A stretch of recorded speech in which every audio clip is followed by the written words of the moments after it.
Today we are here to finish our series on the defensive side of the football for the Carolina Panthers, taking a look at the outside linebacker room. Let's go. Brace yourself for the ultimate Carolina Panthers experience. Welcome to Two Growls, One Roar, the podcast that hits harder than a Luke Kuechly tackle. We're diving deep into the heart of Panther Nation, bringing you unrivaled passion, insider takes, and pure gridiron fire. From Wilmington to the cosmos, this is your home for the fiercest football talk east or west of Charlotte. Welcome in, folks, to another edition of the Two Growls, One Roar podcast. Hope you guys are doing well. And again, hope you guys are enjoying this series. This is the last group outside of special teams, which special teams we can get into in the final video. But it's the last positional group on the defensive side of the ball. And saving the best for last, at least the group that's probably going to have the most questions for the Carolina Panthers outside of safety, maybe some depth at cornerback, inside linebackers. We're not going to go through the whole list, but it is a position group where folks are wondering, did the Panthers do enough? Is there enough there to have an impactful pass rush? Well, just like we've always done, we're going to go through the entire list, give you our thoughts, analysis, and break it down. Without further ado, let's do it. We're going to do this the same way that we have with all our position groups, going in alphabetical order. Right now, the Carolina Panthers have 8 outside linebackers under contract. There's a lot of question marks on this group. You have a hodgepodge of former Minnesota Vikings in Patrick Jones and DJ Wonnum. You have a few veterans, we say veteran for the Carolina Panthers, DJ Johnson, Amari Barno, and then some rookies in the mix and a few other guys that are also trying to vie for a spot. So we kick things off with Amari Barno. And to be honest, when we go through this breakdown and start talking about these guys, this is one of the biggest areas the Carolina Panthers had to focus on outside of the defensive front, which was being rebuilt to help stop the run. So you have Amari Barno out of Virginia Tech, did suffer a setback in the offseason, early in the offseason, so going through a knee procedure. We will get an update on him when camp rolls around. We know he's missed some time throughout his time here in Carolina. That is impactful because we are trying to figure out who's the 5, maybe 6, but probably 5 outside linebackers that this team is going to keep. And if you're checking numbers, DJ Wonnum, Patrick Jones, and your 2 rookies are your 4, at least, with the final spot up for grabs. We'll see how it plays out. And the Carolina Panthers made a decision to not bring back Jadeveon Clowney. And now, not to say that he was fantastic, but I think the veteran presence and just having him here in a potential rotational spot could have suited the Panthers well, especially with them not knowing exactly what they are going to get. So anyways, diving into Amari Barno, like we said, when you look at his career here in Carolina, it's weird. He's been a gunner. He's worked all around the team, but there just hasn't been a lot of production. In his first season, appeared in 9 games, 8 total tackles, 2 sacks. Second season, 15 games. Felt like maybe things were trending in the right direction. No sacks, but 16 total tackles. And then last year appeared in 5 games, like we said, battling the injuries, had 1 sack, 7 total tackles. So yeah, as we chalk this up, I do think he's a candidate that could get cut, might not be here, especially if he does not check out. But again, the Panthers naturally put themselves in a bind by letting Clowney go. So they do have to find somebody, your rotation of 5 guys or so in the mix. So out of this, somebody's going to make it. Somebody on this group of borderline players is going to end up making the 53-man roster, at least as it is today. And there's really not that much in the market when you think about undrafted free agents and as well as guys that could get cut or waived. So there's really not that much here. So what you have is what you get, because there's not many good ones that are going to get cut or waived by teams if you have this idea that you may be able to scoop one up. We move on to Carlos Basham, who has 5 years of experience, 6'3", 274, played at Wake Forest. We'll pull up his career stats. Take a look at this. So formerly spent the past 2 seasons with the Giants. Before that, 2 seasons with the Buffalo Bills. So his production with the Bills wasn't terrible. 8 games, 14 total tackles, 2.5 sacks his first season. Then 15 games, 18 total tackles, 2 sacks. Then when he went to the Giants, only appeared in 13 games in 23 and 4 games last year with 9 total tackles and 8 assists. Now, Panthers, of course, like bringing in some of the mixture of veterans to sprinkle in there with your rookies and then just the guys that we have here, the Barnos, the Johnsons, Thomas and Kuhn, to try to figure it out. Like the Panthers need to find something in this pass rush in order for this team to be successful. We can stop the run all we want or talk about stopping the run, but if you don't figure it out in the pass rush and getting to the quarterback, you're not going to be able to pan out and win a lot of football games. Just the nature of the league, especially with passing. Thomas Incoom, 3 years of experience, 6'2", 265 out of Central Michigan.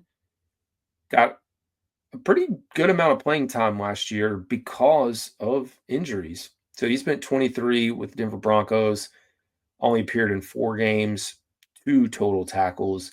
Last season, he appeared in 8 games, 7 total tackles. All of them were solo tackles, no sacks, no pass deflections, interceptions, or anything like that.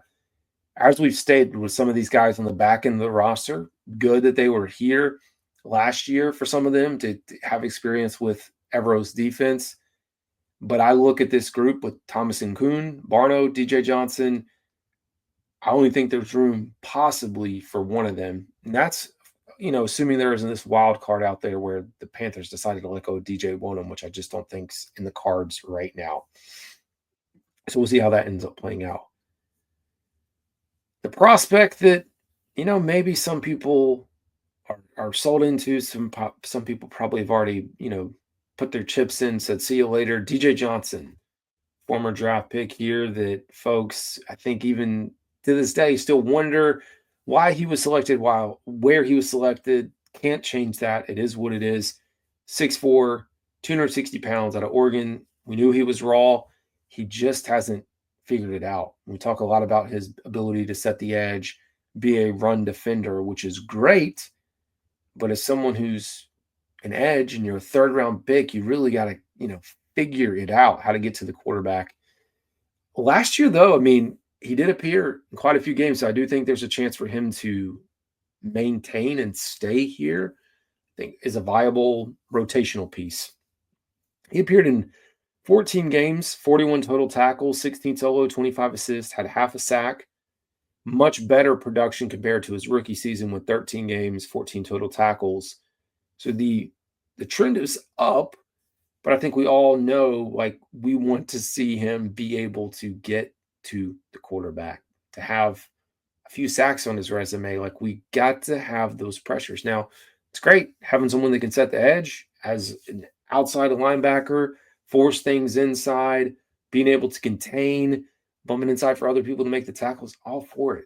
But we want to see him elevate his game with the pass rush. See how it pans out. Now, when you talk about the Carolina Panthers outside linebacking room in their pass rush attack, it's likely going to lean on DJ Wonnum and Patrick Jones II, two former Minnesota Vikings in the early phases. Patrick Jones came over by way of Minnesota, 6'4", 264, 5 years of experience, played football at Pitt, had his most productive season last year in terms of sacks, pretty similar to the same way that DJ Wonnum did and landed here. Now, he had appeared in 15 games, 36 total tackles, 7 sacks, best of his career.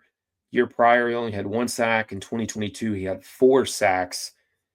I think this is just my initial thought in the way that the Carolina Panthers have paired up Princely Umanmielen and the group of guys here, Nic Scourton. It feels like that, the 2 veterans are probably going to be your starters early on in this process. I just think that's the way that this thing is going to pan out. It's funny, as I was going through this list, I realized that they put Nic Scourton on the unsighted list, which we're going to get to. I guess he's going to be the last one we talk about. But anyways, can he replicate, speaking of Patrick Jones II, can he replicate what he did? I mean, if you have Patrick Jones II and DJ Wonnum contributing to 8, 9, 10 sacks per piece, Panthers are in a really good, spot. And then assuming that you get some rotational help around them. We have the international pathway player, Mapalo Mwansa, again, coming over to the international pathway player, who's formerly an accountant. So I don't have any information about a guy who's an accountant and where he sits right now. But yeah, we'll see how he pans out. I love the program that they put. We have seen some of the success stories that come out of that. Closing us out as we look at this group, we take a look at the two rookies with high expectations. The Carolina Panthers made a decision not to draft an edge outside linebacker in the first round. With pick number 8, they passed on Jalen Walker, passed on a few guys, and decide, hey, we're going to get it in the second and the third round. Third round selection, Princely Umanmielen, coming over out of Ole Miss. Very productive player. He, I think he's got a good swagger about him. Thinks very highly of his abilities. If you've heard him talk and how he says the Panthers are going to be paying a big bag in a few years, we hope so. We hope that you're producing enough 10, 15, 20 sacks. 20, let's tone it down. 10 to 15. Even 10. That would be fantastic. So I love the expectations for him. I just don't know how soon in the equation he's going to be able to contribute. And as you now go through this, and for me, I've gone through the whole Panthers lineup. You do have questions still on the defensive side of the ball, and you just wonder if they can get it done, if they can find what they're looking for, considering they've really invested heavily on this side of the ball. Now we close it out with maybe I don't know if controversial is the right term, but at least the most polarizing topic around the NFL and in the Carolinas right now is Nic Scourton. Second round picks. Only 2 second round picks have signed. Both of them got fully guaranteed contracts. That kind of changed the perspective on how this whole thing works. There's language in the contracts that now every other second round pick does not want to sign. So who's going to budge? Who's going to push the envelope? How is this going to happen? These guys cannot, and Mike K verified, reiterated, it's not like minicamp and OTAs where you can be out there without a contract. You have to have a contract at this point in order to participate in training camp. So will this get done in the next week, the next few days? Hopefully. You want to see your second round pick on the field. You want to see him practicing, especially when we talk about between Scourton and Princely, that Scourton likely would see the field earlier. Speaking of who he is on the field, we know he's shed some weight. We've seen some of the clips and highlights. And again, he just needs to get the repetition with this defense in order to potentially have an impact as you look at him. So interested to see how that plays out. And technically now, because the numbers on Panthers.com was a little off, that is 9 players. So for me, I do think, like we said, Patrick Jones, DJ Wonnum, which actually, I guess this whole thing just screwed up as I was clicking around. We'll go back to DJ Wonnum, but DJ Wonnum, Princely, Nic Scourton are my 4 locks, with the competition between Barno and Incoom, DJ Johnson in the mix for 5 and 6 on the list. We'll go back now, since this clicking around stuff is acting all weird. We will actually get you guys DJ Wonnum. So similar boat when you think about where he sits. We want to see him healthy, having these younger guys with him. He's still relatively young, though. 6'5", 258 out of University of South Carolina, getting a lot of Gamecocks on the roster. Last year, we know he battled the injury that had the surgery earlier in the offseason and then had blood clots. That's what slowed down his return. But when he did get on the field, he was productive. I mean, he even managed in 8 games to get 4 sacks. So, you think he plays a full season, he's probably in the 7, 8, 9 sack range, maybe even creep into 10 if things pan out well. 36 total games, 17 solo, 19 assists, and like we said, 4 sacks and 1 pass deflection.